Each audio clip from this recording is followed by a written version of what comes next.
रोशनी अमित के सामने मुंह फुला फुला कर आगे चलने लगी थी। अमित उसके पीछे पीछे था और प्रीतम, गर्वित और लकी उन दोनों के पीछे थे। हॉस्टल के दरवाजे के बाहर निकलने के कुछ देर बाद ही वो लोग काका का ढाबा के लिए निकल चुकी थी। इधर कोयल की सहेलियां उसका घाव देखकर उससे बातें करने लगी थीं। अच्छा कोयल, तो उसने तुमसे माफी मांगी? उसके बगल में बैठी लड़की ने पूछा। हाँ, लेकिन पता नहीं आजकल न्यू सिटी बैंक के कस्टमर्स की क्वालिटी को क्या हो गया है। उनका स्टैंडर्ड न दिन ब दिन गिरता ही जा रहा है। कोयल ने गुस्से से कहा। कैसे? दूसरी लड़की ने पूछा। अरे तुम अब जानती हो ना कि न्यू सिटी बैंक के अंदर आने वाले कस्टमर्स कैसे होते हैं, लेकिन जब मैंने उस लड़के को देखा ना तो छी। कोयल ने मुंह बनाते हुए कहा। मतलब तुम कहना क्या चाह रही हो? वो क्या कुछ ऐसा वैसा था, मतलब थोड़ा फटीचर टाइप का? दूसरी लड़की ने पूछा। हाँ, मुझे तो लगता है कि वो कोई पागल था जिसने ठीक से दुनिया नहीं देखी थी। हो सकता है कि वो किसी पागल खाने से भाग कर आया था और सीधा न्यू सिटी बैंक में घुस गया था। पता नहीं बाद में उसके साथ क्या हुआ होगा। मैं तो उसी टाइम अपने पापा के साथ वहां से निकल गई थी। लेकिन अब अगर दोबारा कहीं मुझे मिला ना और उसने ऐसी कोई गलती करने की कोशिश की तो मैं सच बता रही हूं, वो अपना चेहरा किसी को दिखाने के लायक नहीं रहेगा। कोयल ने अपनी मुट्ठियों को भींचते हुए कहा। एनीवेज यार, अब तुम लोग भी क्या उसका टॉपिक लेकर बैठ गए?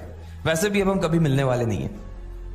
अरे यार, ये रोशनी और इसका बॉयफ्रेंड कहां रह गया? और कितनी देर इंतजार करना पड़ेगा? मुझे बहुत गर्मी लग रही है। कोयल ने कहा।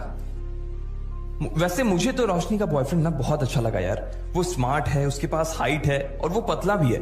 मुझे ऐसे लड़के ना जाने क्यों बहुत अच्छे लगते हैं। अगर अमित के जैसा उसका कोई रूममेट निकला ना तो मैं पहले ही बता दे रही हूं कि वो मेरा रहेगा, सिर्फ मेरा। मानसी ने हंसते हुए कहा। जब से उसने अमित को देखा था तब से उसे रोशनी से जलन होने लगी थी। ओहो, देखो तो दीदी को कैसी जीभ लपलपा रही है। मैंने सुना है अमित स्पोर्ट्स कोटे से, इसलिए मुझे लगता है कि वो और उसके दोस्त भी एक जैसे होंगे। अब देखते हैं किसको कौन पसंद आता है, दिशा ने कहा और दरवाजे के बाहर देखने लगी। तब तक वो लोग अंदर नहीं पहुंचे थे।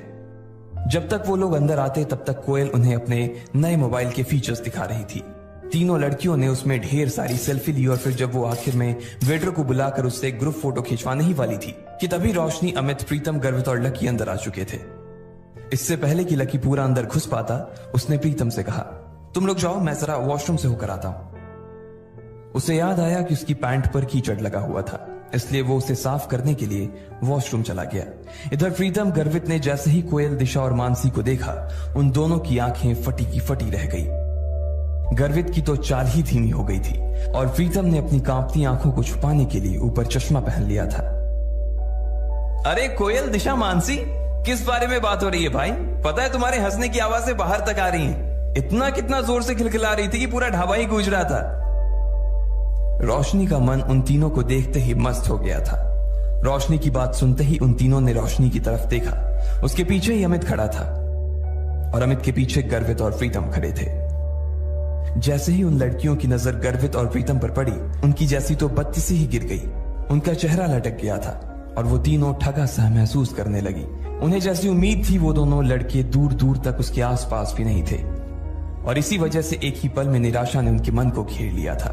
उन दोनों को सिर्फ एक बार ही देखने के बाद उन तीनों ने ऐसी नजर फेरी थी कि दोबारा देखने की हिम्मत नहीं की। उनकी ऐसी शक्ल देखकर रोशनी का चेहरा बुझ गया था। वो समझ गई थी कि क्या माजरा था। उसे तो पहले ही पता था कि यह होने वाला था और इसके लिए अमित को उसने वार्निंग भी दी थी, लेकिन वो माना नहीं। अपनी सहेलियों की बुझी हुई शक्ल देखने के बाद रोशनी ने अमित को गुस्से से घूर कर देखा। अमित के पास सिवाय मुस्कुराने की और कोई चारा नहीं था, लेकिन आज पहली बार उसे भी अपने दोस्तों पर शर्म आ रही है। चलो चलो बैठते हैं। अमित ने सिचुएशन को थोड़ा सा नॉर्मल करने के लिए कहा और आगे बोला, प्रीतम, तुम दिशा के बगल में बैठ जाओ और गर्वित, तुम मानसी के पास आ जाओ। अमित ने कहा। प्रीतम दिशा की ओर बढ़ ही रहा था, लेकिन उससे पहले ही दिशा उठकर मानसी के बगल में बैठ गई। उसकी इस हरकत से यह तो साफ हो गया था कि वो प्रीतम को नापसंद करती थी और ना ही उसके साथ बैठना चाहती थी। अमित ने जैसे ही ये देखा, वो मारे शर्म के पानी पानी हो गया। उसे अपने दोस्तों के लिए बहुत बुरा लग रहा था। वो यही सोच रहा था कि इससे अच्छा था कि वो खाने का प्रोग्राम ही कैंसिल कर देता, लेकिन अब तो वो आ गए थे और इसलिए खाना खाना जरूरी था। इधर दिशा और मानसी ने अपने अपने फोन निकालकर सोशल मीडिया चलाना शुरू कर दिया। उस टेबल पर कुल 4 लकड़ी के स्टूल लगे थे और एक स्टूल पर 2 लोग बैठे थे। दिशा और मानसी एक स्टूल पर बैठ गए, प्रीतम और गर्वित एक स्टूल पर, अमित और रोशनी एक स्टूल पर बैठ गए, लेकिन कोयल अकेली बैठी थी। कोयल को अकेले देखकर अमित और रोशनी दोनों ही चौंक गए थे। कोयल उन सब लड़कियों में सबसे सुंदर थी और साथ ही वो सबसे चूजी भी थी। उसके पिता के पास खूब पैसा था, इसलिए वो ऐसी वैसी चीजें पसंद नहीं करती थी। अब ऐसे में अगर लकी कोयल के पास बैठता तो क्या होता? ना कोयल को पता था कि उसके पास लकी बैठने वाला था और ना ही लकी को पता था कि कोयल के पास उसकी सीट खाली थी। भले ही लकी उतना खराब ना दिखता था, लेकिन उसके कपड़े उसकी पर्सनालिटी की मिट्टी पलित करने में लगे हुए थे। अरे अरे जल्दी खाने को कुछ मंगवा यार, बहुत भूख लगी है, अमित ने उन सब के बीच पसरे सन्नाटे को चीरते हुए कहा। लेकिन रोशनी का गुस्सा अभी तक शांत नहीं हुआ था और उसने अमित को फिर से घूर कर देखा। लेकिन तब तक इधर दिशा और मानसी ने मेन्यू उठा लिया था और मोबाइल से अपनी नजर हटाकर मेन्यू में घुसा ली थी। इतने में कोयल ने अपने बालों को ठीक करते हुए अमित से पूछा, अमित, रोशनी तो बता रही थी कि तुम्हारे साथ 2 नहीं 3 लड़के आने वाले थे, तो फिर वो तीसरा लड़का कहां है? कोयल ने जिस तरह यह सवाल किया था, उसे सुनकर तो यही लग रहा था कि प्रीतम और गर्वित को देख लेने के बाद भी उसे अभी थोड़ी सी उम्मीद तो बाकी थी। लेकिन उसे पता नहीं था कि वो तीसरा लड़का उसके लिए बम बंद कराने वाला था। वो तीसरा लड़का अभी बाथरूम गया हुआ है, बस आता ही होगा वो, अमित ने तुरंत जवाब देते हुए कहा। जैसे ही उसने अपनी बात खत्म की थी, ठीक उतनी ही देर में लकी बाथरूम से निपटकर वहां आ गया था। अमित अपनी जगह से थोड़ा सा उठा और उसने लकी की तरफ हाथ हिलाते हुए कहा, ओए लकी, इधर देख भाई, इधर आजा। जैसे ही कोयल, दिशा और मानसी ने अमित की आवाज सुनी, वो सभी लकी की ओर देखने लगे। लेकिन दिशा और मानसी को एक बार फिर से निराशा हाथ लगी थी, इसलिए उसने देखते ही फिर से अपनी गर्दन नीचे कर ली और वो मेन्यू देखने लगी। लेकिन कोयल ने जैसे ही लकी को देखा, उसकी आंखें फटी की फटी रह गई। उसका मन कर रहा था कि वो टेबल पर अपना सिर दे मारे। इधर लकी भी उसे देखते ही पहचान गया था और उसकी आंखों में देखते ही वो आगे बढ़ता जा रहा था। वो समझ गया था कि कोयल को उसे देखते ही उससे नफरत हो गई थी। जब लकी को और कहीं बैठने की जगह नहीं मिली, तो वो आखिरकार कोयल के पास जाकर बैठ गया। कोयल ने जैसे ही उसे अपने पास बैठते हुए देखा, तो वो उस छोटे से स्टूल में भी उससे जितनी दूर हो सकती थी उतनी दूर जाकर बैठ गई थी। उसे अंदर से तो लकी से बहुत घिन आ रही थी। कोयल, क्या हुआ? कुछ प्रॉब्लम है क्या? रोशनी ने कोयल की शक्ल देखते हुए पूछा। वो उसके चेहरे के हाव भाव को देखकर समझ गई थी कि कोयल को कुछ तो हुआ था जो वो अपने मन में छुपा रही थी। अब तुम लोग कहोगे यार कि मेरी जैसी लड़की की किस्मत इतनी खराब कैसे हो सकती है, लेकिन ये वही लड़का है जो मुझे आज न्यू सिटी बैंक में मिला था। अरे बाप रे, ये वही लड़का है? दिशा ने पूछा। इसको देखकर तो ऐसा ही लग रहा है कि इसने वही कपड़े पहने हुए हैं जैसा तुमने इसे बैंक में पहने हुए देखा था, मानसी ने कहा और दोनों ही लकी को ऊपर से नीचे तक देखने लगे। अरे तुम लोग एक दूसरे के अंदर ऐसे घुस कर आखिर किस बारे में बात कर रहे हो भाई? रोशनी ने पूछा। उसे समझ नहीं आ रहा था कि अचानक ही लकी के आने से ऐसा क्या हो गया था जो उस टेबल पर बैठी बाकी की लड़कियां भी कुछ कुछ बातें करने लगी थी। रोशनी को लगा कि कहीं ऐसा तो नहीं कि उन तीनों में से किसी एक को लकी पसंद आ गया था। लेकिन दिशा ने कोयल और लकी के बीच हुई उस टक्कर के बारे में रोशनी को बताया तो उसकी आंखें खुल गई। जब लकी के बारे में ये सब बातें की जा रही थी, तब सब लोग लकी को घूर कर देख रहे थे। प्रीतम, अमित, रोशनी, गर्वित और कोयल सभी की नजर लकी के ऊपर टिकी हुई थी। सबके मन में ढेर सारे सवाल थे। उन्हें यह लग रहा था कि आखिर लकी को न्यू सिटी बैंक में जाने की जरूरत क्या थी, या जब वो गया तो उसे कितनी शर्मिंदगी का सामना करना पड़ा होगा। वहीं रोशनी के मन में यह चल रहा था कि लकी के आने की वजह से कहीं कोयल उठ के ना चली जाए। वो जानती थी कि कोयल कितनी चूजी थी और इतना सब हो जाने के बाद वो लकी के साथ एक स्टूल पर खाना तो नहीं खा सकती थी। इधर कोयल ने एक ठंडी सी मुस्कान के साथ रोशनी को देखा और बोली, रोशनी, तुम अपने बॉयफ्रेंड के साथ मजे करो, मुझे थोड़ा सा काम, इसलिए मैं निकल रही हूँ, जा रही हूँ, बाय। कोयल ने कहा और बिना किसी की इजाजत का इंतजार किए वो वहां से उठ गई। रोशनी को तो पहले ही से मालूम था कि ऐसा कुछ होने वाला था, फिर भी उसने कोयल को रोकने की कोशिश की थी, मगर वो नहीं रुकी। रोशनी का गुस्सा भरा चेहरा देखकर इधर अमित अपने आप को कोस रहा था कि आखिर वो इन लोगों को अपने साथ क्यों लेकर आया। लकी ने जब देखा कि सारी गड़बड़ उसकी वजह से हो रही थी और कोयल लगभग दरवाजे पर पहुंच गई थी, तो वो जोर से चिल्लाया और बोला, रुको। उसकी आवाज सुनते ही सब चौंक गए थे। कोयल भी जाते जाते एक सेकंड के लिए दरवाजे पर ही रुक गई थी। लकी को अंदर ही अंदर बहुत बुरा लग रहा था। एक तो उसे ये बात चुभ रही थी कि आज उसकी वजह से कोयल को वहां से भूखे उठकर जाना पड़ रहा था, और दूसरी बात उसे यह खल रही थी कि उसके आसपास की दुनिया और उसके आसपास के लोग सिर्फ और सिर्फ पैसे के पीछे पागल थे। इससे पहले कि कोयल दरवाजे के बाहर निकल पाती, लकी ने उसे आवाज देते हुए कहा।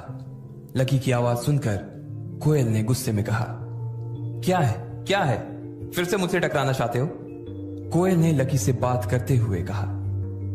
लकी उसकी ओर देखकर मुस्कुराया और बोला, बैंक में जो कुछ हुआ उसके लिए मैं बैंक में ही माफी मांग चुका हूं। देखो, मुझे नहीं मालूम था कि तुम्हें मेरी गलती की वजह से ऐसी चोट आ जाएगी।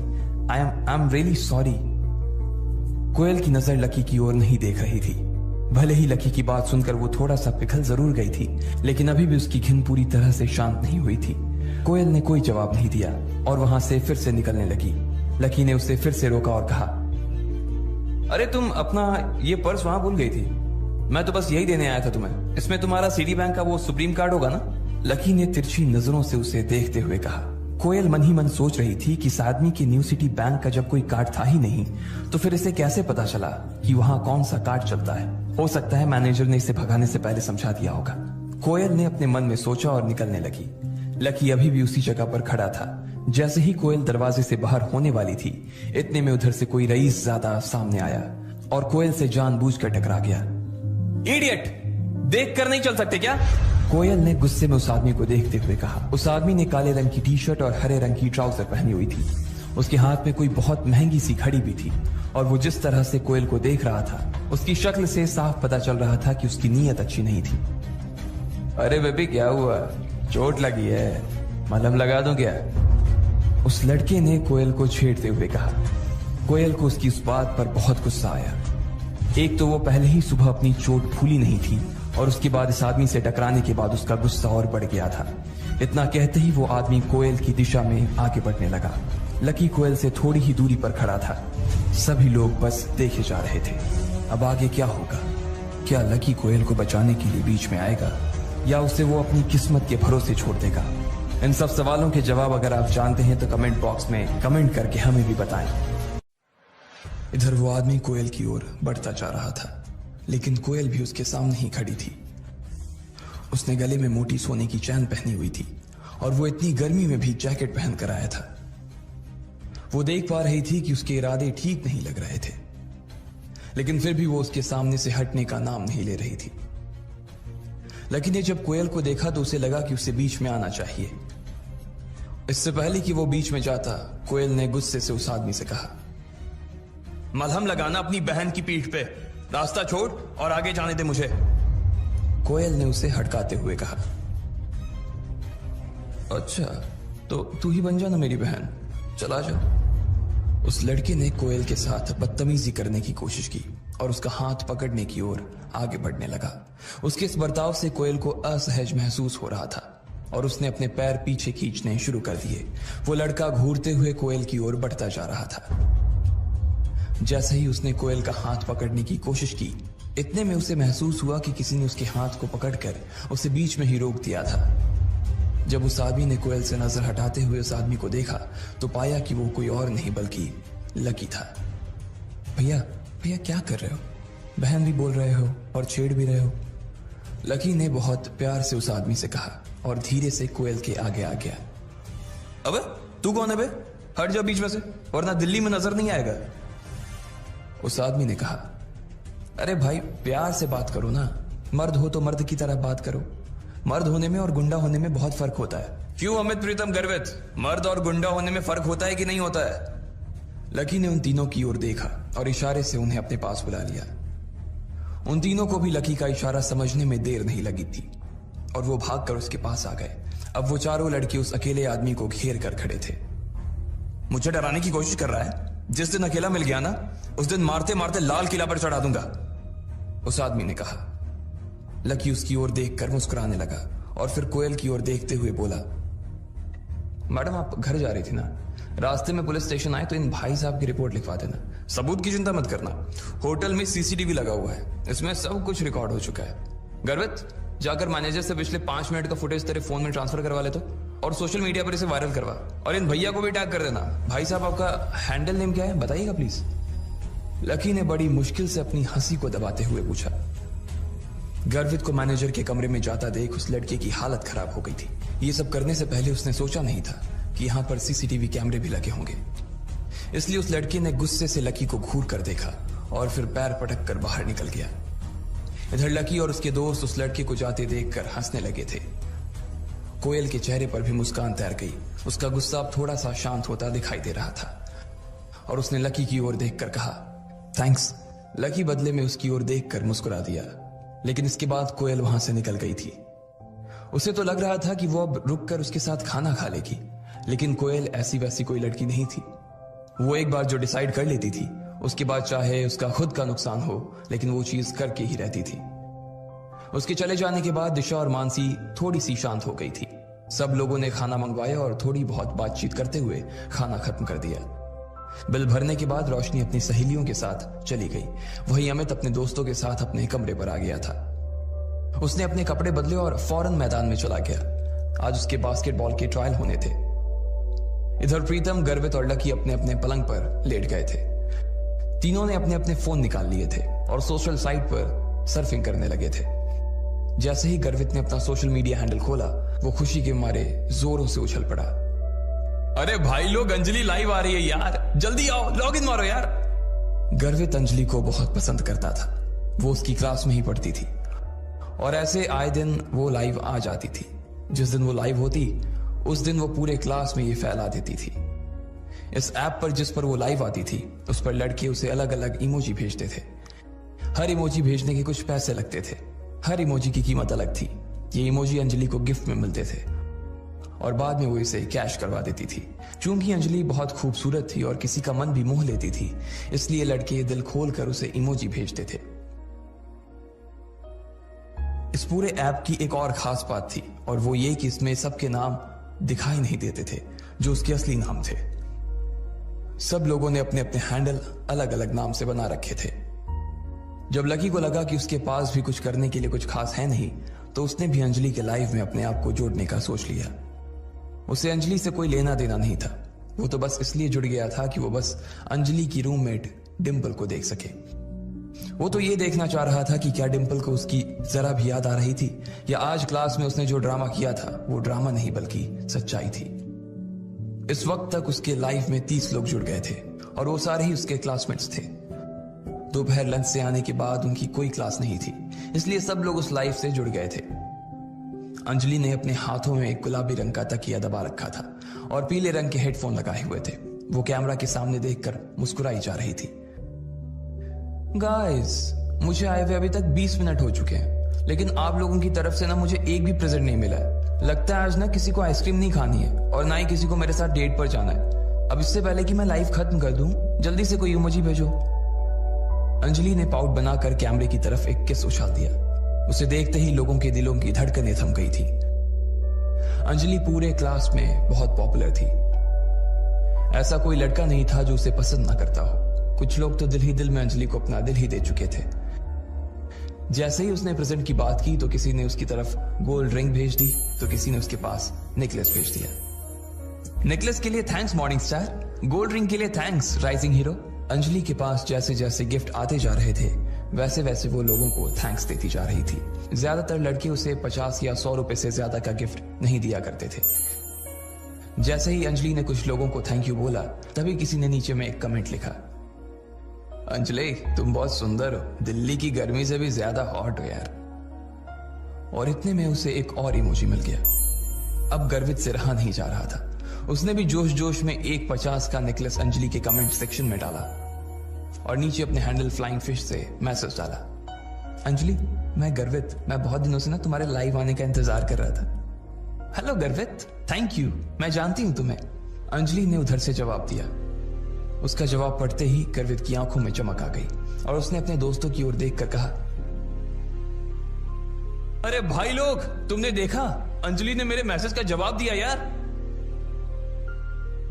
इससे पहले कि वो अपने मैसेज की पूरी तरह से खुशी मना पाता, उसने देखा कि एक लंबा सा मैसेज नीचे उसका इंतजार कर रहा था। अबे गर्वित साले फटीचर, तू कब से अंजलि को प्रेजेंट देने लगा? कहीं से चुरा कर पैसे लाया है क्या? ये मैसेज पढ़ते ही गर्वित की खुशी को मानो नजर से लग गई थी। लकी ने देखा कि तुरंत उसकी बाहें तन गई थी। उसे मालूम था कि पूरी क्लास यहीं थी और उसे आगे इस चीज के लिए पूरी क्लास में चिढ़ाया जाने वाला था। गर्वित अगर शांत रह जाता तो उसके लिए बड़ी मुसीबत खड़ी हो जाती, इसलिए उसने भी गुस्से में पलटकर जवाब देते हुए कहा, हाँ अगर मैं गिफ्ट दे रहा हूं तो तेरी क्यों चल रही है? तेरी बातों में से ना मुझे गटर जैसी बदबू आ रही है। ये पढ़कर सामने वाले इंसान को और ज्यादा गुस्सा आ गया। उसने लिखा, अबे ओए बेवकूफ, पैसे जेब में एक है नहीं और अंजलि को प्रेजेंट दे रहा है। साले बाप ने पैसे फीस भरने के लिए दिए हैं और तुम उससे यहां अय्याशी कर रहे हो। और अपने बाप से ना जरा तमीज से बात करो, वरना लैब का मेंढक बनाकर तुझे यहीं चीर दूंगा। इस तरह की बातें पढ़कर अंजलि भी शॉक थी। उसे लग रहा था कि उसने चैट रूम का माहौल ही खराब कर दिया, इसलिए उसने कहा, अगर तुम दोनों अभी की अभी चुप नहीं हुए ना तो मैं तुम दोनों को बैन कर दूंगी। सॉरी अंजलि, लेकिन शुरुआत पहले इसने की थी। गर्वित ने लिखा, अबे खत्म भी मैं ही करूंगा। अंजलि, मेरी तरफ से तुम्हारे लिए प्रेजेंट, उसने कहा और अंजलि की तरफ एक कार का इमोजी भेज दिया। इस इमोजी की कीमत 1000 रुपए थी। अंजलि इतना तो पूरे लाइफ से भी नहीं कमा पाती थी जितना उसने एक प्रेजेंट में कमा लिया था।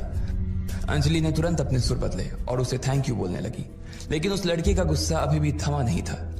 उसने उसे $5 की 5 इमोजी और भेज दिए। हर इमोजी की कीमत 100 रुपए थी और इसके हिसाब से उसे 500 रुपए और मिल गए थे। इतना सारा धन देखकर तो अंजलि की आंखें ही फटी की फटी रह गई थी।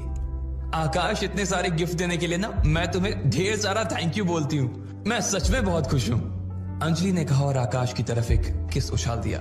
ये देखकर तो गर्वित ऊपर से नीचे तक सुलग गया था। उसे बहुत गुस्सा आ रहा था। उसके पास इतने पैसे नहीं थे, लेकिन वो उससे सबक जरूर सिखाना चाहता था। सिर्फ थैंक यू से काम नहीं चलेगा, मुझे चैट बॉक्स का एडमिन बनाओ, आकाश ने लिखा और अंजलि ने अगले ही पल उसे एडमिन बना दिया। जैसे ही आकाश एडमिन बना, सबसे पहले उसने गर्वित को ब्लॉक कर दिया। फिर उसने अंजलि की तरफ एक और गिफ्ट उछाल दिया, जिसकी वजह से उसका भी मुंह बंद हो गया था। ये देखकर ना सिर्फ गर्वित को बल्कि लकी को भी गुस्सा आ गया था। अब बोलना फटीचर, क्या हुआ? पलंग के नीचे घुस गया क्या? आकाश ने लिखा और चश्मे वाला इमोजी भेज दिया। गर्वित चाहकर भी अब कुछ नहीं लिख सकता था। उधर प्रीतम भी ये सारे मैसेज पढ़ रहा था। भाई लोग, हम एक ही क्लास में पढ़ते हैं, इसलिए किसी के बारे में इस तरह की बातें लिखनी अच्छी बात नहीं है यार, प्रीतम ने लिखा। लेकिन उसके लिखते ही उसे भी गर्वित की तरह ही लोगों ने बुरी तरह से ट्रोल करना शुरू कर दिया। कोई उसके कपड़े के बारे में तो कोई उसकी सूरत के बारे में बहुत सारी बकवास बातें करने लगा। गर्वित और प्रीतम दोनों ही गुस्से से आग बबूला हो गए, लेकिन वो कुछ नहीं कर पा रहे थे। लकी उन दोनों के इस गुस्से को अपने बिस्तर पर लेटे लेटे देख रहा था और साथ ही वो चैट रूम की सारी चैट भी पढ़ रहा था। जब कमेंट्स की भरमार लग गई, तब किसी ने नीचे कमेंट लिखा, अरे भाई देखो, किसी ने चांद का इमोजी भेजा है। उसके लिखते ही सब लोग शांत हो गए थे। एक चांद की इमोजी का मतलब 10,000 रुपए। उसे देखकर तो अंजलि के भी तोते उड़ गए थे। इससे पहले कि वो कुछ कह पाती, किसी ने लिखा, अंजलि ये तुम्हारा बॉयफ्रेंड है क्या? अंजलि ने मारे सरप्राइज के अपना मुंह हथेली से ढक लिया। इधर गर्वित ने कहा, भाई अपनी क्लास में ऐसा कौन आ गया जिसने 10,000 रुपए का गिफ्ट दे दिया? अपनी क्लास में नहीं यार, बाहर से होगा कोई। अपना क्लास गरीब का कॉलेज है और हम सब में तो सिर्फ आकाश के बाप के पास ही थोड़ा बहुत पैसा है। प्रीतम ने कहा। इतने में 4 और चांद चैट बॉक्स में चमक गए। मुझे एडमिन बनना है, चांद भेजने वाले ने कहा। अंजलि ने तुरंत आकाश को एडमिन पर से हटाया और उस लड़के को एडमिन बना दिया। सबसे पहले उसने गर्वित पर से ब्लॉक हटाया। अरे भाई देख, इसने मुझे ब्लॉक से हटा दिया यार, मैं वापस मैसेज भेज सकता हूं, गर्वित ने प्रीतम से कहा और थैंक यू एडमिन का एक मैसेज डाल दिया। इधर अंजलि ने वीडियो में कहा, I want to give you lots and lots of thanks admin, लेकिन मैं जानती हूँ सिर्फ थैंक यू से काम नहीं चलेगा, इसलिए मैं चाहती हूँ कि तुम यूनिवर्सिटी आओ, मैं तुम्हें कैंपस घुमाऊंगी और खाना भी खिलाऊंगी। उसकी कोई जरूरत नहीं है, मैं सिर्फ यहाँ ये कहने आया हूँ कि आदमी के पास पैसा होना चाहिए, लेकिन पैसे का घमंड नहीं होना चाहिए। पैसा आज है, कल नहीं है, लेकिन हम सब कल भी इंसान थे, आज भी इंसान हैं और कल भी इंसान ही रहेंगे। इसलिए हमें अपने साथियों का सम्मान करना चाहिए और इस तरह के पैसों का धौस दिखाकर किसी को दबाना नहीं चाहिए। उसका ये मैसेज पढ़ते ही चारों तरफ सन्नाटा छा गया था। अंजलि भी कुछ ज्यादा कह नहीं पा रही थी। किसी को तो इस बात का अंदाजा ही नहीं था कि आखिर इतने पैसे वाला आदमी उनके बीच कौन आ गया था, मगर किसी को मालूम नहीं था कि इतने महंगे तोहफे देने वाला कोई और नहीं बल्कि लकी ही था। वो सब कुछ सह सकता था, लेकिन इस तरह से अपने दोस्तों की बेइज्जती नहीं। उसे अंजलि या उसके लाइव होने में कोई इंटरेस्ट नहीं था और ना ही वो पसंद करता था उसे। वो तो बस उन लोगों का मुंह बंद करवाना चाहता था जो प्रीतम और गर्वित के बारे में बकवास कर रहे थे। लकी देख रहा था कि बंजर जमीन जैसे उसके दोस्तों के चेहरे पर खुशी के फूल खिलाए थे, लेकिन क्या प्रीतम और गर्वित इसका पता लगा पाएंगे या लकी उनकी नजरों से बचकर निकल जाएगा? इन सब सवालों के जवाब अगर आप जानते हैं तो कमेंट बॉक्स में कमेंट करके हमें भी बताएं। अंजलि और बाकी के लोग भी उसके इस तोहफे को देखकर चौंक गए थे और फिर उसके बाद उसने जो कहा वो सुनकर तो और भी चौंक गए थे। जैसे ही उस आदमी ने अपना कमेंट खत्म किया, इधर से गर्वित और प्रीतम के मुंह से एक साथ निकला, अरे वाह क्या बात कही है, जियो मुरारी। इधर कमेंट सेक्शन में भी जो लोग अभी तक गर्वित और प्रीतम की टांग खींचने में लगे हुए थे, उन्होंने भी उस आदमी की तारीफ करना शुरू कर दिया था। हाँ यार, एक आदमी को कैसा होना चाहिए? हमारे नए एडमिन जैसा होना चाहिए। भाई ये आदमी पैसे नहीं अनुभवों से बात करता है, क्या बात है। आपको ढेर सारे लाइक सर। आप उन पैसे वाले बापों की बिगड़ी हुई औलादों से 1 लाख गुना अच्छे हो। वैसे आप बता सकते हो कि आप काम क्या करते हो? जब एडमिन की तारीफ में ये सब कमेंट आने लगे तो आकाश अपने आप ही शांत हो गया था और थोड़ी देर में उसने चैट रूम भी छोड़ दिया। जैसे ही उसके गायब होने का नोटिफिकेशन चैट रूम में आया तो गर्वित समेत सारे लोग उसके ऊपर हंसने लगे। अंजलि, ये चैट रूम का एडमिन कौन है? तभी अंजलि के पीछे से एक आवाज आई। अगले ही पल एक लड़की अंजलि के बगल में आकर लेट गई और कैमरे की तरफ देखकर हाथ हिलाने लगी। उस लड़की के बाल लंबे, चेहरा हल्का सा लंबा और नाक तीखी सी थी। उसने भी थोड़ा मेकअप किया हुआ था जो बिना कुछ सोचे ही अंजलि के लाइफ में घुस आई थी। हेलो गाइस, ये मेरी फ्रेंड और मेरी रूम पार्टनर डिंपल है। मुझे तो लगता है कि ये मुझसे भी ज्यादा सुंदर है। अब आप ना मुझसे थोड़ा सा ध्यान हटाकर इसके ऊपर थोड़ा सा ध्यान दीजिए। वैसे मैंने इसकी लाइव का लिंक कमेंट सेक्शन में डाल दिया है, आप जा सकते हैं वहां। अंजलि ने डिंपल का इंट्रोडक्शन करवाते हुए कहा। डिंपल भी अंजलि का लाइव देख रही थी। जब उसने देखा कि उसके कमेंट सेक्शन में 5 चांद पड़े हुए थे तो उसका दिमाग ही खराब हो गया। वो अपने मन में इन चारों के पैसे जोड़ रही थी और अचानक उसके मुंह से निकला 50,000। उन चांदों को देखकर डिंपल का भी मन कर रहा था कि वो उस अमीर आदमी से मिले और बात करे जिसने अंजलि को इतना बड़ा तोहफा दिया था, लेकिन उससे पहले वो इस आदमी के बारे में जानना चाहती थी। उसने अंजलि के सामने देखा और पूछा, अंजलि तुमने मेरे सवालों का जवाब नहीं दिया यार। मैं पूछ रही हूं ये आदमी कौन है? ना सिर्फ डिंपल बल्कि सभी लोग ये बात जानने के लिए बेताब थे कि आखिर वो आदमी था कौन जिसने एक ही झटके में अंजलि के ऊपर 50,000 रुपए कुर्बान कर दिए थे। अंजलि ने डिंपल की ओर देखा और कहा, यार पता तो मुझे भी नहीं है ये कौन है, नाम तो मुझे भी नहीं मालूम है और देखने से भी ऐसा ही लग रहा है कि ये सर मेरे लाइफ पर आज पहली दफा आए हैं। सर आप अभी भी यहीं पे हैं ना या गए?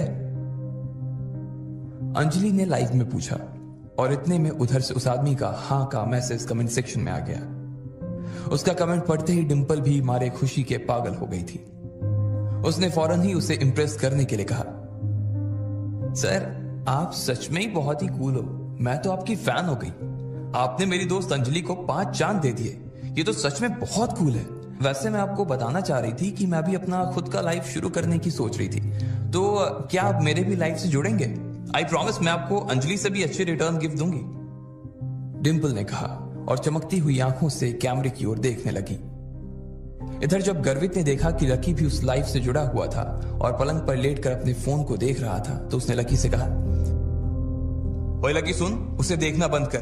तू जानता है ना वो 1 नंबर की लालची लड़की है, पैसे देखते ही उसकी जुबान लपलपाने लगती है। कितनी बेशरम है यार ये, गर्वित ने कहा। लकी ने उसकी बात को सुनकर भी अनसुना कर दिया और आगे फोन की स्क्रीन की ओर देखता रहा। डिंपल, अंजलि ने कहा और उसे गुस्से में देखने लगी। वो जबरदस्ती अंजलि का आइडिया चुरा कर उसका काम खराब करना चाह रही थी। जैसे ही डिंपल ने अंजलि को देखा तो उसने कहा, मुझे तो तुमने कभी बताया ही नहीं कि तुम अपना लाइफ शुरू करने वाली हो। अगर तुमने शुरू कर भी दिया हो तो तुम्हें क्या लगता है कि तुम मेरे इस चांद को मुझसे छीन लोगी? डिंपल ने उसकी बात नहीं सुनी और कैमरे में देखते हुए बोली, सर मैं अपने बारे में ना आपको एक इंटरेस्टिंग फैक्ट बताना चाहती हूँ। मैं अभी तक सिंगल हूँ और मुझे ना आज तक कोई आपके जैसा बंदा मिला नहीं है। मिल भी कैसे सकता था सर? अब आप जैसे तो सिर्फ आप ही हो ना।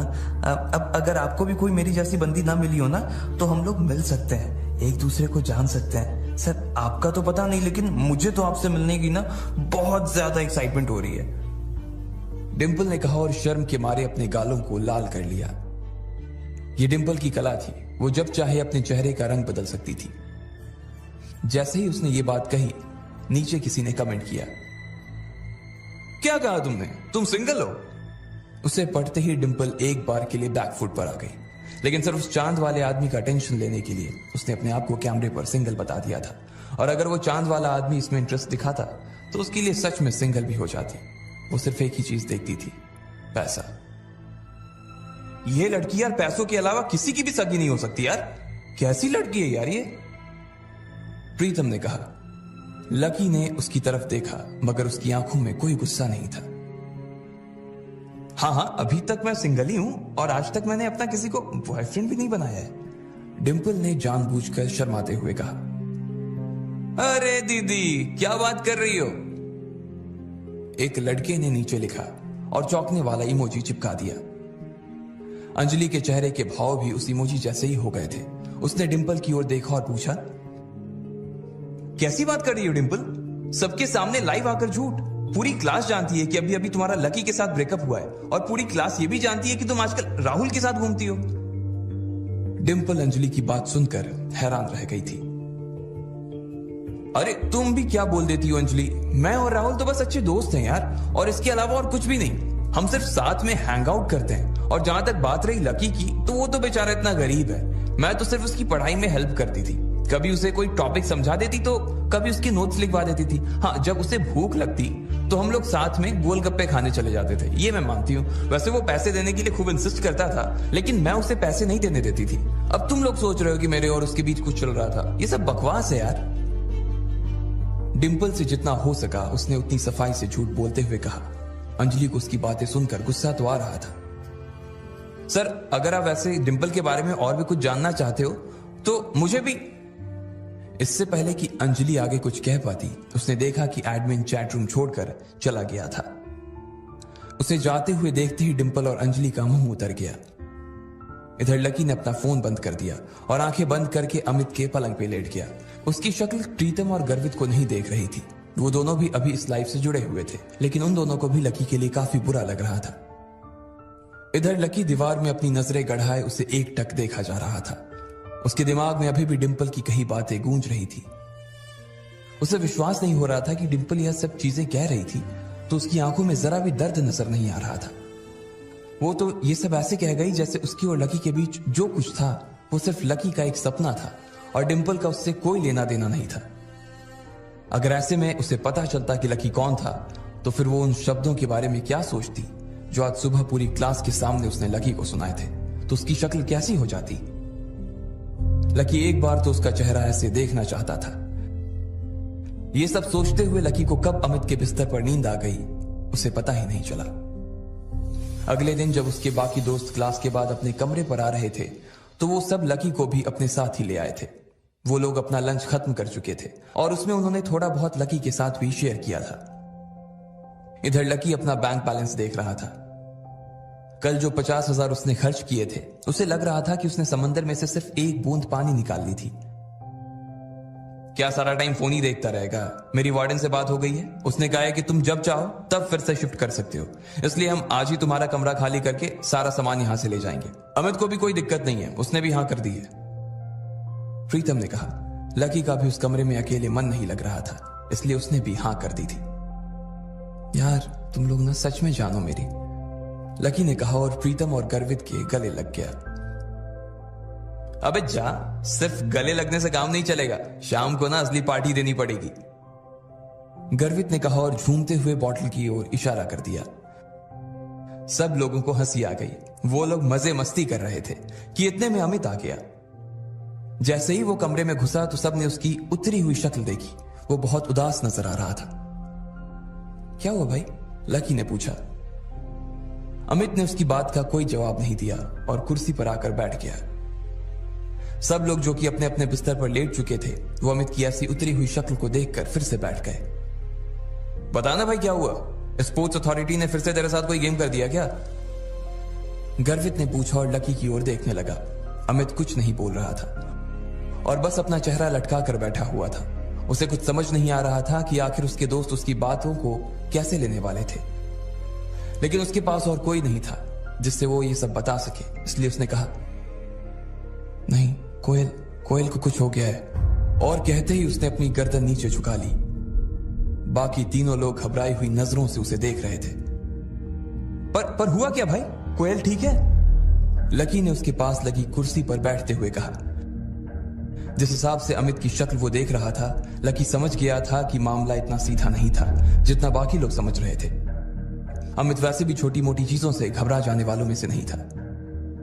तुम्हें मालूम है, कल जब कोयल बिना लंच किए ही उठकर चली गई थी तो वो उस लड़के से टकरा गई थी, याद है? फिर उन दोनों के बीच कहासुनी हो गई और फिर हम लोग बीच में ही कूद गए थे। बाद में कोयल ने वहां से निकलकर पुलिस में उसकी शिकायत भी कर दी थी, लेकिन मुझे आज मालूम पड़ा कि वो आदमी कौन था। अमित ने घबराते हुए कहा। कौन था? लकी ने पूछा। सब लोग अमित के चेहरे को बिना पल के झपकाए देखे जा रहे थे। वो मोहित रायजादा था। उसके पिता लायन ग्रुप ऑफ कंपनीज के मालिक हैं और वो लायन ग्रुप का आने वाला सीईओ है। Lion group? प्रीतम के मुंह से निकला। उसने अभी जो सुना था उस पर विश्वास ही नहीं कर पा रहा था वो, इसलिए चौंक कर उसने अपनी कानों को 2-3 बार खुजाया। भाई, लायन ग्रुप तो दिल्ली की 10 सबसे बड़ी फर्मों में आता है ना? अरे यार, कोयल ने कितनी बड़ी मुसीबत ले ली है। जब लकी ने उसे शांत करवा ही दिया था तो फिर उसे पुलिस स्टेशन जाने की क्या जरूरत थी यार? गर्वित ने कहा। अचानक ही कमरे में बैठे सभी लोगों की नींद खुल गई थी और उनके दिमाग की बत्तियां जलनी शुरू हो गई। लकी देख पा रहा था कि गर्वित अभी भी बड़बड़ाए जा रहा था, इसलिए उसने उसे शांत करवाने के लिए कहा, हाँ लेकिन कोयल भी तो किसी बड़े परिवार की बेटी है ना भाई। उसके पिता का अकाउंट अगर न्यू सिटी बैंक में है तो वो भी तो पावरफुल होगी ना? लकी ने कहा। भाई, उसके पापा की कोयल ग्रुप ऑफ कंपनीज नाम से फर्म तो है, वो भी बहुत बड़ी है, लेकिन लायन ग्रुप के आगे वो कुछ भी नहीं है यार। और मैंने तो ये भी सुना है कि लायन ग्रुप और कोयल ग्रुप के बीच कुछ प्रोजेक्ट्स पर पार्टनरशिप चल रही थी। लायन ग्रुप ने कोयल ग्रुप को कुछ काम दिलवाया हुआ था, लेकिन अब इस झगड़े के बाद वहां से कोयल के पिता के पास एक लेटर आया है और अब वो कह रहे हैं कि उनकी सारी पार्टनरशिप वो खत्म कर रहे हैं और ये भी कहा है कि आगे से वो कोई काम नहीं करेंगे। ये सुनते ही ना भाई, कोयल के पापा सख्ते में आ गए। बस यही समझ कि उन्हें हार्ट अटैक नहीं आया है, वरना हमारे बीच नहीं होते वो आज। अमित ने कहा। लकी उसकी बात को सुनकर सोच में पड़ गया। आखिर इस सब में वो क्या कर सकता था? फिलहाल तो उसे कुछ समझ नहीं आ रहा था, लेकिन अभी उसके लिए कुछ ना कुछ करना जरूरी था। मारे गए भाई, मारे गए। गर्वित अभी भी अपने आप बड़बड़ा रहा था। उसके बोलने के बीच ही अमित का फोन बजने लगा। सब लोग उसके फोन की घंटी की आवाज सुनते ही शांत हो गए थे। आखिर किसका था वो फोन? कोयल की वजह से इन तीनों के ऊपर क्या संकट आने वाला था? और क्या लकी कोयल और अपने दोस्तों को इस मुसीबत से बाहर निकाल पाएगा? इन सारे सवालों के जवाब अगर आप जानते हैं तो कमेंट बॉक्स में हमें भी बताएं। इससे पहले कि लकी कुछ सोच पाता, अमित का फोन बजने लगा था। सभी लोग पहले से ही बहुत परेशान थे और इस फोन के आ जाने के बाद उनके दिल की धड़कन और भी तेज हो गई थी। अमित ने डरते हुए अपनी जेब से फोन निकाला और स्क्रीन पर देखने लगा। वो फोन रोशनी का था। वो समझ गया कि जरूर कोई बात थी। उसने अपने दोस्तों को देखा और फिर रोशनी का फोन उठा लिया। हाँ बेबी, ठीक है, मैं अभी आ रहा हूं, अमित ने कहा और फोन रख दिया। क्या हो गया भाई? लकी ने पूछा। यार, कोयल को उसके पिता का भी थोड़ी देर पहले फोन आया था। वो कह रहे थे कि भले ही गलती मोहित ने की थी, लेकिन फिर भी कोयल को उसके सामने झुकना पड़ेगा। सामने वाले ने लकी ये शर्त रखी है कि वो इस मामले को तभी रफा दफा करेंगे जब कोयल एक रात के लिए मोहित के साथ। छी यार, अमित को आगे की बात कहने में भी शर्म महसूस हो रही थी। लकी ने सोचा भी नहीं था कि मोहित इस हद तक नीचे गिर जाएगा। लकी ने अपना सिर पकड़ रखा था। आगे अमित ने कहा, मैं पहले से ही मोहित के बाप क्रांति रायजादा को जानता हूं। जो भी उससे उलझने की कोशिश करता है ना, वो उससे इतनी आसानी से नहीं छोड़ता है। उसके ऊपर ना जाने कितने सारे मर्डर के चार्जेस लगे हुए हैं, पर फिर भी वो आराम से बाहर घूम रहा है। सोचो, अगर मुझे पता होता ना कि वो क्रांति रायजादा का बेटा है मोहित, तो हम पूरे मामले को अलग तरह से डील कर सकते थे। अच्छा, कोयल अगर मना कर दे तो? लकी ने पूछा। वो मना नहीं कर सकती है भाई। अगर उसने मना कर दिया ना, तो उसके पापा की कंपनी रातों रात बिक जाएगी और उसका पूरा परिवार सड़क पर आ जाएगा भाई। सोच, अमित ने कहा। पर यह तो कोई बात नहीं हुई। सिर्फ इसलिए कि कोयल एक लड़की है, उसे इतना कुछ फेस करना पड़ेगा? उसके पापा ने बोलने से पहले एक बार भी सोचा नहीं? कोई बाप अपनी बेटी के साथ ऐसा कैसे कर सकता है यार? लकी ने कहा, अरे यार, ये बड़े लोग होते ही ऐसे हैं। इन्हें अपनी फैमिली से ज्यादा ना अपना बिजनेस प्यारा होता है। और वो दोनों बाप बेटे एक नंबर के बदमाश हैं। कल देखा नहीं था कि वो कैसे घूर कर देख रहा था? कोई उनका कुछ नहीं बिगाड़ सकता है यार। गर्वित ने दीवार पर मुक्का मारते हुए कहा। इस वक्त किसी को भी ये बात समझ नहीं आ रही थी कि आखिर करना क्या था। बस सब लोगों को इस वक्त कोयल की चिंता सता रही थी। देखो, मेरे हिसाब से ना अब और कोई बात करने का फायदा नहीं है। हमें अभी के अभी रोशनी के हॉस्टल चलना चाहिए और कोयल को बचाने के लिए कोई तरकीब निकालनी चाहिए, लकी ने कहा। अमित और बाकी के लोगों को भी उसकी बात ठीक लगी। वो तुरंत उठे और हॉस्टल के बाहर निकल आए। वो लोग 5 मिनट में उसके हॉस्टल पर पहुंच गए थे। अमित बाकी तीनों को लेकर तीसरी मंजिल पर चला गया, जहां पर रोशनी का कमरा था। अमित जैसे ही वहां पहुंचा, उसने दरवाजे को धक्का दिया। दरवाजा खुल गया और वो तीनों अंदर दाखिल हो गए। लकी ने देखा कि दिशा, मानसी और रोशनी कोयल को उसके पलंग पर घेर कर बैठे हुए थे। कोयल अपने घुटनों को मोड़कर सहमी सी पलंग के कोने पर अपनी पीठ टिकाए बैठी हुई थी। लकी ने देखा कि उसकी आंखों में आज रात की कल्पना का डर साफ नजर आ रहा था। उसके गाल पर पहले से ही आंसुओं की लकीरें खींची हुई थी, पर उसके आंसू थे कि थमने का नाम नहीं ले रहे थे। कैसी है कोयल अब? अमित ने अंदर दाखिल होते ही रोशनी से पूछा। रोशनी ने अमित को खींचा और बाकी सब लोग भी उन दोनों के साथ दरवाजे के पास चले गए। फिर रोशनी ने एक बार और कोयल को देखा। वो परेशान सी पलंग पर बैठी हुई थी। उसके बाद रोशनी ने अमित को देखा और फुसफुसा कर बोला, कोयल के पिता ने कोयल की गलती न होने के बाद भी उससे बहुत डांट और खूब सुनाया है। वो पिछले 3 घंटे से बैठकर रो रही है। फिर भी उसके पिता यही चाहते हैं कि वो आज रात मोहित के साथ बिताए। रोशनी के मुंह से यह बात सुनते ही गर्वित को गुस्सा आ गया और उसने अमित से गुस्से से कहा, ये किस तरह का बाप है यार? यार, मुझे लगता है कि यार उसके पिताजी भी किसी मजबूरी में फंस गए हैं। कंपनी उनकी अकेली की नहीं है, बल्कि उसके 7-8 पार्टनर्स हैं और वो सब उसके बाप को धमकी दे रहे हैं कि अगर उसके पापा ने कोयल को नहीं भेजा तो वो उन्हें और उनकी बेटी को जान से मार देंगे। उनके पापा ने मुझे भी फोन किया था और बोले कि तुम कोयल का ध्यान रखना। और इस दौरान यार वो कोई ना कोई रास्ता निकालने की कोशिश कर रहे हैं ताकि कोयल को इन सब चीजों से बाहर निकाल सके वो, रोशनी ने परेशान होते हुए कहा। इसके बाद वो लोग आकर कोयल के पास बैठ गए थे। लकी उसके पलंग से थोड़ी दूर एक कोने में खड़ा होकर उसे देख रहा था। कोयल, देखो, रोने से कुछ नहीं होगा। अब हम लोग आ गए हैं ना, तो सब मिलकर कोई ना कोई रास्ता जरूर निकाल देंगे। अमित ने उसे चुप करवाने की कोशिश करते हुए कहा, लेकिन कोयल के ऊपर से उसकी इन बातों का कोई असर नहीं हो रहा था। उसके आंसू खत्म ही नहीं हो रहे थे। लकी को भी उसे देखकर बहुत बुरा लग रहा था। भले ही उसने उसके साथ कुछ भी किया हो, लेकिन लकी कोयल को ऐसे रोता हुआ नहीं देख सकता था। गर्वित से उसके आंसू देखे नहीं जा रहे थे, इसलिए उसने जोश जोश में अपनी जेब से फोन निकाला और बोला, अभी 100 नंबर पर फोन लगाओ, बुलाओ पुलिस को, अभी क्या अभी। उसकी जरूरत नहीं है, उससे कुछ नहीं होने वाला है, नहीं। कोयल ने रोते हुए अपने घुटनों में गढ़ा चेहरा ऊपर उठाते हुए कहा। लकी ने देखा कि रोने की वजह से उसकी आंखें लाल पड़ गई थी, साथ ही उसमें सूजन भी आ गई थी। लकी ये भी देख पा रहा था कि कल कोयल की आंखों में जो अकड़ उसे नजर आ रही थी वो आज गायब हो गई थी। उसको ऐसे लाचार होते हुए देख उसका मन भी उदास हो गया था। वैसे वो इस तरह से आज उसे नहीं देख सकते थे, आखिर वो उसी की मदद करने के लिए यहाँ आए थे। मानसी ने कोयल को एक टिश्यू दिया।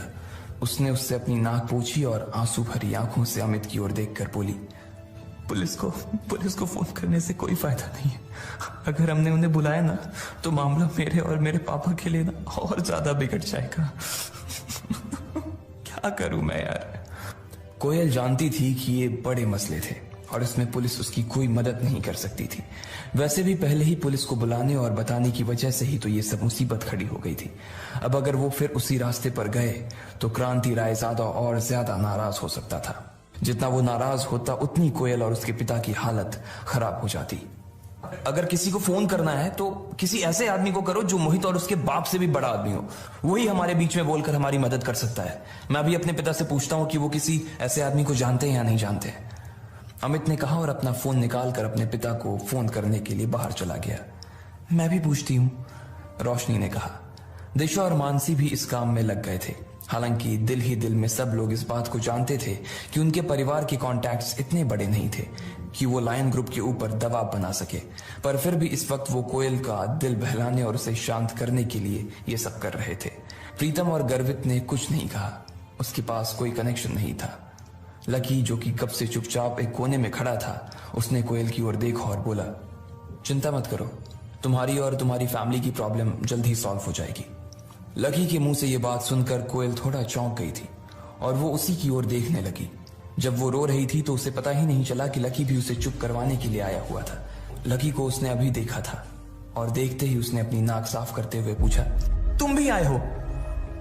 लकी ने सिर्फ उसकी बात सुनी और जवाब में हाँ में गर्दन हिला दी। जिस तरह से वो लकी को देख रही थी उसे लग नहीं रहा था कि वो इस वक्त उसे इस कमरे में देखना चाहती थी। कल वो भले ही उसके लिए वहां खड़ा हो गया था, लेकिन फिर भी कोयल का उसके लिए जो गुस्सा था वो पूरी तरह से शांत नहीं हुआ था। कोयल, लकी भी तुम्हारी मदद करने के लिए यहाँ आया यार। वो भी वही सोच रहा है जो हम सब सोच रहे हैं। उसे भी तुम्हारी उतनी ही चिंता है जितनी की हमें है। रोशनी ने लकी की ओर से जवाब देते हुए कहा, अच्छा, इसे भी चिंता है? अगर कल तुम वहां नहीं आते ना तो मुझे वहां से उठकर नहीं जाना पड़ता। ना ही मैं वहां से उठकर जाती और ना ही मैं जल्दबाजी में मोहित से टकराती। अगर मैं मोहित से टकराती ही नहीं तो फिर तुम बीच में आकर हीरो नहीं बनते। तो बताओ, क्या यह सब होता? बोलो। कोयल ने लकी की ओर देखते हुए उससे पूछा। इससे पहले कि वो कुछ कह पाता, कोयल का पारा और भी गर्म हो गया था। ऐसा लग रहा था कि वो इधर उधर का सारा गुस्सा लकी पर ही निकालने की फिराक में थी और इसलिए अगले ही पल वो अपने पलंग पर से खड़ी हुई और लकी की ओर चिल्लाते हुए बोली, निकलो अभी के अभी, मेरे कमरे से बाहर निकलो, निकलो अभी। कोयल, ये तुम्हें क्या हो गया है? ये तो बेचारा तुम्हारी मदद करने के लिए यहाँ आया हुआ है और तुम हो कि उसी के ऊपर बरस रही हो। कल अगर ये नहीं होता और वो मोहित तुम्हारे साथ होटल में बदतमीजी करता तब तुम क्या कर लेती? रोशनी ने उसे समझाने की कोशिश करते हुए कहा। उसे समझ ही नहीं आ रहा था कि आखिर वो अपने गुस्से का शिकार लकी को क्यों बना रही थी। जब रोशनी और कोयल के बीच ये सब बातें चल रही थी तब भी लकी बिल्कुल चुपचाप खड़ा था। आज फिर उसकी वजह से उन दोनों के बीच में झगड़ा हो रहा था, इसलिए वो चुपचाप दरवाजे की ओर बढ़ने लगा। अरे अरे रुको लकी, तुम्हें जाने की जरूरत नहीं है। वो तो कोयल को बस थोड़ा सा गुस्सा आ रहा है, वरना वो कोई बात नहीं है यार। और वैसे भी तुम समझ सकते हो ना कि आज उसकी हालत कैसी है, लेकिन उसके चक्कर में तुम अपना मूड मत खराब करो प्लीज। अमित ने लकी को एक कोने में ले जाकर समझाते हुए कहा, नहीं नहीं, ऐसी कोई बात नहीं है। मैं समझ सकता हूँ यार कि कोयल अभी थोड़ी परेशान है। मैं उसे और परेशान नहीं करना चाहता। तुम उससे जाकर कह दो कि चिंता करने की कोई बात नहीं है, अभी थोड़ी ही देर के अंदर सब कुछ ठीक हो जाएगा। लकी ने कहा और अमित के कंधे पर अपना हाथ रखकर वो दरवाजे के बाहर निकल गया। आज के बाद ना इस लड़के की शक्ल नहीं देखना चाहती मैं, कोयल ने अपने दांत पीसते हुए कहा और फिर अपने पलंग पर बैठ गई। फिर जब उसने देखा कि अमित उसे देख रहा था तो उसने अपना फोन उठाया और बोली, मैं अभी अपने हाई स्कूल के दोस्त प्रशांत को फोन करके देखती हूँ। उसके पापा भी बड़े आदमी हैं, क्या पता वो हमारी कुछ मदद कर सके। कोयल ने अपना फोन निकाला और अपने दोस्त को फोन लगाने लगी। इधर बाकी के लोग भी अपने अपने फोन पर ही लगे हुए थे। कोई अपने किसी अंकल को फोन कर रहा था तो कोई अपने किसी आंटी को, लेकिन उनमें से कोई भी ऐसा नहीं था जो कि कोयल की मदद कर सके। इधर लकी जब रोशनी के हॉस्टल से बाहर आया तो उसने अपना फोन निकाला और एक नंबर याद करने लगा। दिमाग पर थोड़ा सा जोर देने के बाद उसे नंबर याद आ गया था और उसने अपने फोन में उसे डायल किया। 2-3 बार घंटी बजी और उधर किसी ने फोन उठा लिया था। अच्छा, तो आज घर के सबसे बड़े बेटे को इस बूढ़े की याद आ गई।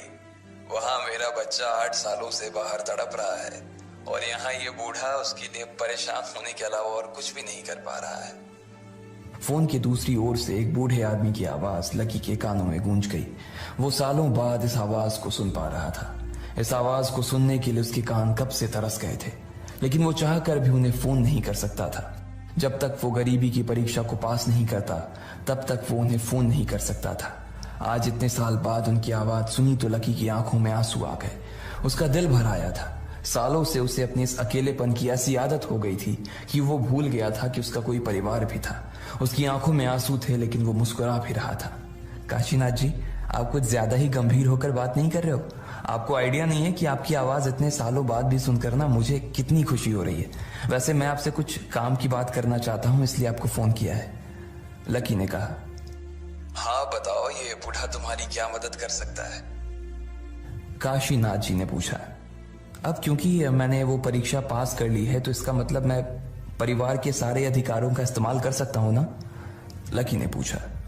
हाँ हाँ, आप परीक्षा तो परसों ही पास कर गए थे और परिवार ने आपके ऊपर से सारी बंदिशें भी उसी दिन हटा दी थी। काशीनाथ जी ने कहा। ठीक है, तो मैं क्रांति रायजादा जो कि लायन ग्रुप ऑफ कंपनीज के मालिक हैं, उनसे साफ शब्दों में कुछ कहलवाना चाहता हूँ। Lion group? ये लायन ग्रुप किसका है? काशीनाथ जी ने अपने दिमाग पर थोड़ा सा जोर देते हुए याद करने की कोशिश की, लेकिन उन्हें कुछ याद नहीं आ रहा था। दिल्ली का ही एक छोटा सा ग्रुप है, लकी ने कहा। वो जानता था अग्रवाल एंड अग्रवाल नाम का उनका ग्रुप पूरे देश में फैला हुआ था और उनके ग्रुप के आगे ये लायन ग्रुप कुछ भी नहीं था। अच्छा, दिल्ली की कंपनी है। हाँ तो हो जाएगा। मैं अभी रुस्तम डांगी को फोन कर देता हूँ। नॉर्थ का सारा काम वही तो देखता है। वैसे आप उस क्रांति रायजादा से कहलवाना क्या चाहते हैं? काशीनाथ जी ने पूछा।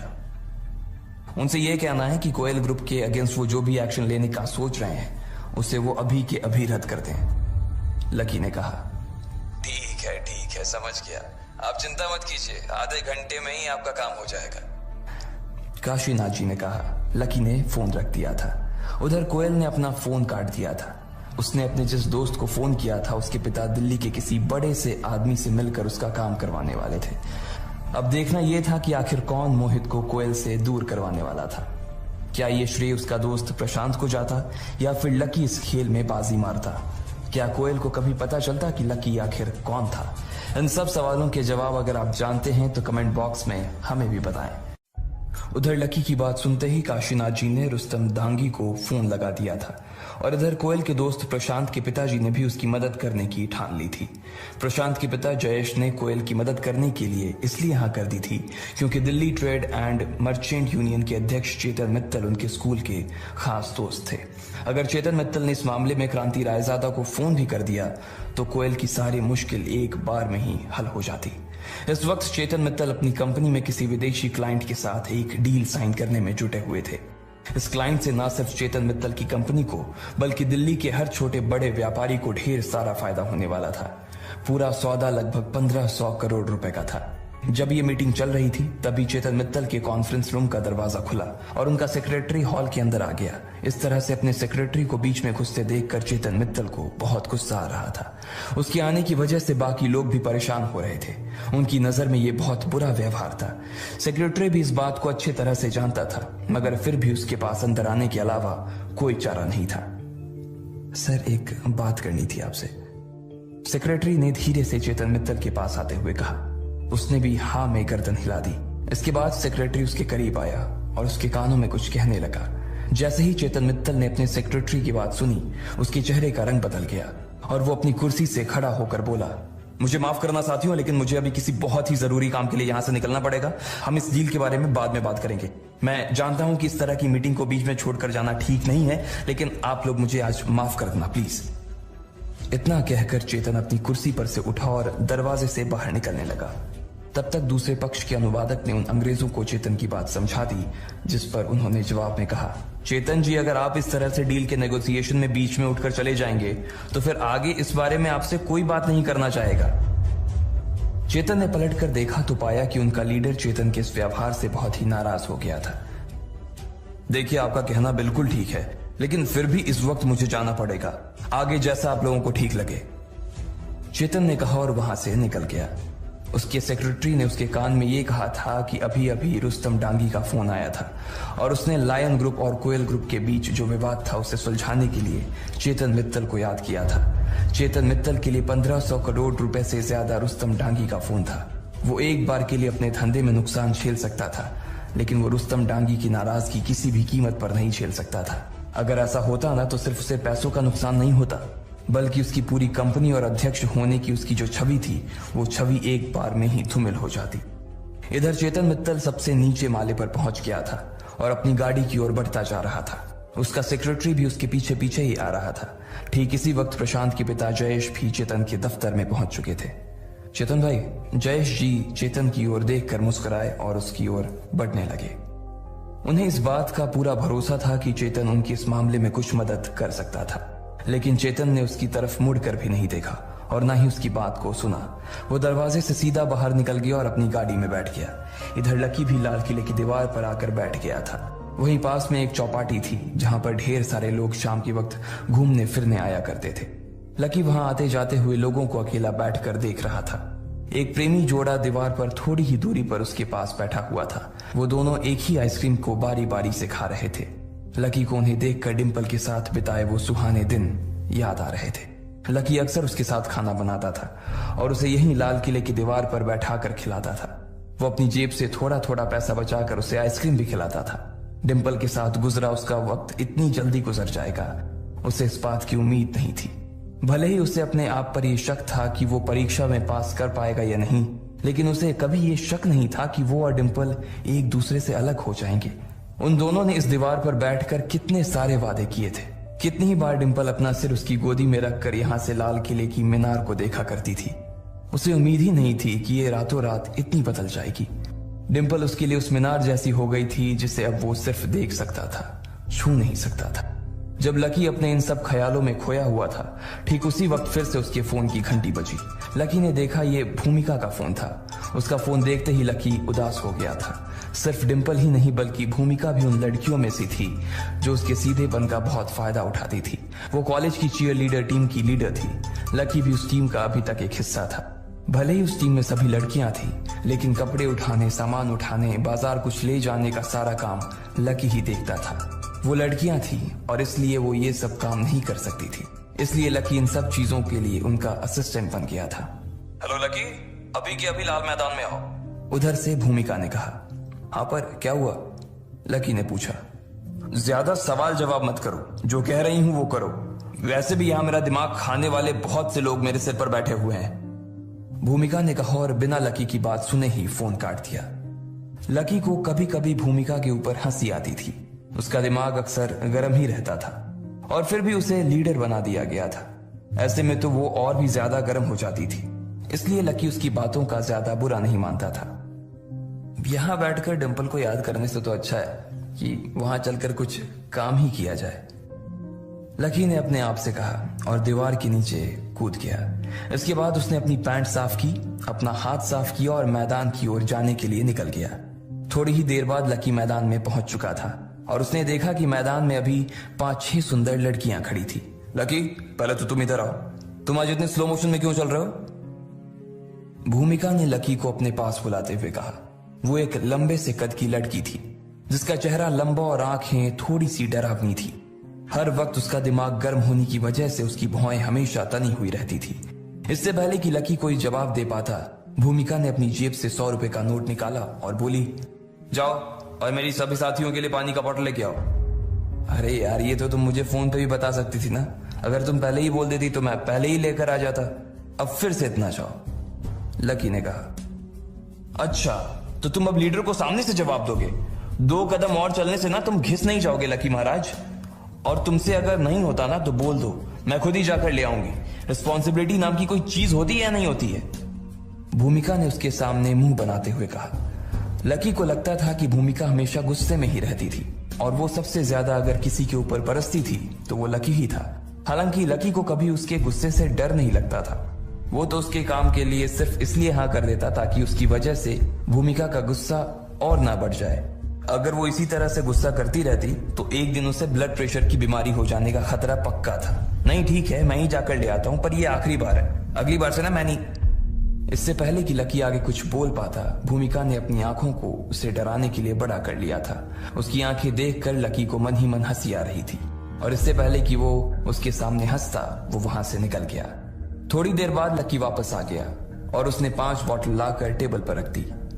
सभी लड़कियां टेबल के पास आ गई और पानी पीने लगी। इसके बाद भूमिका और बाकी सभी लड़कियां बास्केटबॉल के कोर्ट पर प्रैक्टिस करने के लिए चली गई थी।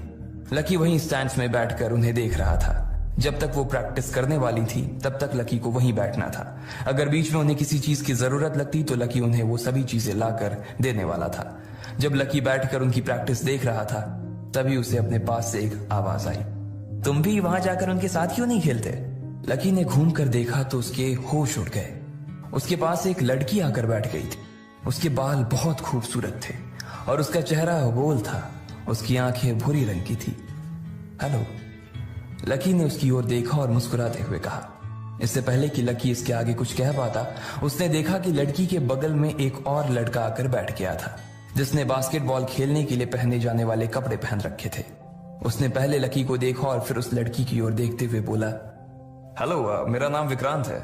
मैं बास्केटबॉल टीम से हूँ। मेरी फैमिली बिजनेस में है और अभी हम लोगों ने एक छोटी सी कंपनी खोली है जिसका एनुअल टर्नओवर 200 करोड़ रुपए का है। विक्रांत ने कहा और मुस्कुराते हुए उस लड़की की तरफ अपना हाथ बढ़ा दिया। लकी को इस बात पर हंसी आ गई थी कि विक्रांत ने आते ही अपने इंट्रोडक्शन में अपनी कंपनी का टर्नओवर बता दिया था। वो उस लड़की को भी उस तरह से देख रहा था जिस तरह से वो बाकी लड़कियों को देखता था। वो जितना ज्यादा लड़कियों को देखता था, लड़कियां भी उसे उतना ही देखती थी। विक्रांत दिखने में भी काफी हैंडसम था, इसलिए कोई भी लड़की उसे आसानी से भाव दे दिया करती थी। लेकिन इधर मामला अलग था। उस लड़की ने उसे और उसके हाथ को देख तो लिया था, लेकिन उससे मिलाने के लिए उसने अपना हाथ आगे नहीं बढ़ाया। उसने सिर्फ मुस्कुराते हुए उससे कहा, मेरा नाम अदिति है, मैं भूमिका की दोस्त हूँ। जब अदिति ने विक्रांत से अपना हाथ नहीं मिलाया तो विक्रांत थोड़ा सा झिझक गया और उसने अपना हाथ पीछे खींच लिया। फिर अपनी शर्म को छुपाने के लिए उसने अदिति की ओर उत्साह से मुस्कुराते हुए देखा और बोला, ओह अदिति, काफी अच्छा नाम है। भूमिका तो वैसे अभी प्रैक्टिस में बिजी है और उसे तो अभी थोड़ा टाइम भी लगेगा, इसलिए वो अभी तुमसे बात नहीं कर पाएगी। अगर तुम चाहो तो मैं तुम्हें वॉक पर ले जा सकता हूँ। मैं तुम्हें प्लेग्राउंड भी दिखा दूंगा और हम थोड़ी बातें भी कर लेंगे। You know, I just love talking to girls. Vikrant ने अपने बालों में हाथ फेरते हुए कहा, नहीं सॉरी, मैं यहीं ठीक हूं। अदिति ने एक मुरझाई सी मुस्कान के साथ उसे देखा और कहा। अदिति की इस मुस्कान ने विक्रांत के लिए सारे दरवाजे मानो उसके मुंह पर ही बंद कर दिए थे। वो शर्मिंदा तो बहुत महसूस कर रहा था, पर फिर भी अदिति इतनी सुंदर थी कि वो उसे अपने हाथ से यूं ही जाने नहीं देना चाहता था। वो चाहता था कि अदिति उसके साथ टहलने जाए, लेकिन इससे पहले कि वो अदिति को मना कर पाता, उसकी टीम के किसी साथी ने उसे बुला लिया और बीच में ही उसे जाना पड़ा। जैसे ही विक्रांत उन दोनों के बीच से उठकर निकला, अदिति लकी की तरफ घूमी और उससे पूछा, तुम्हारा नाम क्या है? लकी। लकी ने बहुत ही फीका सा जवाब दिया।